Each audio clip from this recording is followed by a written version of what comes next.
বিনাকান্দি আমাৰ যিটো হোজাই জিলাৰ সমষ্টি তাত মই সভাপতি থাকোঁতে যোৱা 5টা বছৰ আটাইতকৈ বেছি কষ্ট কৰিছিলে ৰেহানুদ্দিন বুলি এজন APCC সেক্ৰেটাৰী 1 লাখ ভোটৰ ব্যৱধানত জিকিলেহেঁতেন। মই আজি কৈছোঁ সেইটো ৰেহানুদ্দিনে টিকেট পোৱা হ'লে 1 লাখ ভোটত জিকিলেহেঁতেন, বিধানসভালৈ আহিলেহেঁতেন। ৰেহানুদ্দিনৰ টিকেটটো কিয় কোনে কাটিলে?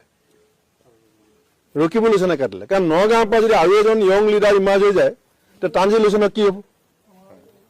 আপুনি বস্তুটো বুজিব লাগিব কংগ্ৰেছৰ ভিতৰৰ কথাখিনি। আপুনি সোধাৰ কাৰণে মই কৈ আছোঁ তানজিল হুছেইনৰ ভৱিষ্যতৰ স্বাৰ্থত বিনাকান্দিত ছিটটো কাটি দিয়া হ'ল। আপুনি চাব বিনাকান্দিত কি তাণ্ডৱ লীলা হ'ব, চাই থাকক। মই প্ৰত্যাহ্বান জনাইছোঁ ৰকিবুল হুছেইনক 1 ঘণ্টাৰ কাৰণে বিনাকান্দিত গৈ আহকচোন। বহুত খেলি আছে ভিতৰত, 1 ঘণ্টাৰ কাৰণে বিনাকান্দিত যাওক, এই ৰেহানুদ্দিনহঁতৰ মানুহখিনিক খবৰ দি পেলাই গৈ আহক। কংগ্ৰেছ নিচিনা হ'ব এতিয়া কালিলৈ বিনাকান্দিত। মই বিজেপি দলৰ নেতৃত্বক অনুৰোধ জনাম, যদি পাৰে মই এইটো চেলেঞ্জ কৰি কৰিব পাৰোঁ যে ৰেহানুদ্দিন যদি আমাৰ দলৰ পৰা টিকেট দিয়ে, তাত যদি সিদ্ধান্ত হৈ গৈছে মই নাজানো, ৰেহানুদ্দিন জিকিব। ইমান জনপ্ৰিয়তা আছে, নামতে জিকিব। বিনাকান্দি আমাৰ যিটো হোজাই জিলাৰ সমষ্টি তাত মই সভাপতি থাকোঁতে যোৱা 5টা বছৰ আটাইতকৈ বেছি কষ্ট কৰিছিলে ৰেহানুদ্দিন বুলি এজন APCC সেক্ৰেটাৰী 1 লাখ ভোটৰ ব্যৱধানত জিকিলেহেঁতেন। মই আজি কৈছোঁ সেইটো ৰেহানুদ্দিনে টিকেট পোৱা হ'লে 1 লাখ ভোটত জিকিলেহেঁতেন, বিধানসভালৈ আহিলেহেঁতেন। ৰেহানুদ্দিনৰ টিকেটটো কিয় কোনে কাটিলে?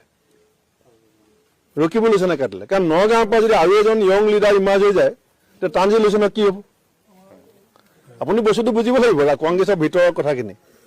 আপুনি সোধাৰ কাৰণে মই কৈ আছোঁ তানজিল হুছেইনৰ ভৱিষ্যতৰ স্বাৰ্থত বিনাকান্দিত ছিটটো কাটি দিয়া হ'ল। আপুনি চাব বিনাকান্দিত কি তাণ্ডৱ লীলা হ'ব, চাই থাকক। মই প্ৰত্যাহ্বান জনাইছোঁ ৰকিবুল হুছেইনক 1 ঘণ্টাৰ কাৰণে বিনাকান্দিত গৈ আহকচোন। বহুত খেলি আছে ভিতৰত, 1 ঘণ্টাৰ কাৰণে বিনাকান্দিত যাওক, এই ৰেহানুদ্দিনহঁতৰ মানুহখিনিক খবৰ দি পেলাই গৈ আহক। কংগ্ৰেছ নিচিনা হ'ব এতিয়া কালিলৈ বিনাকান্দিত।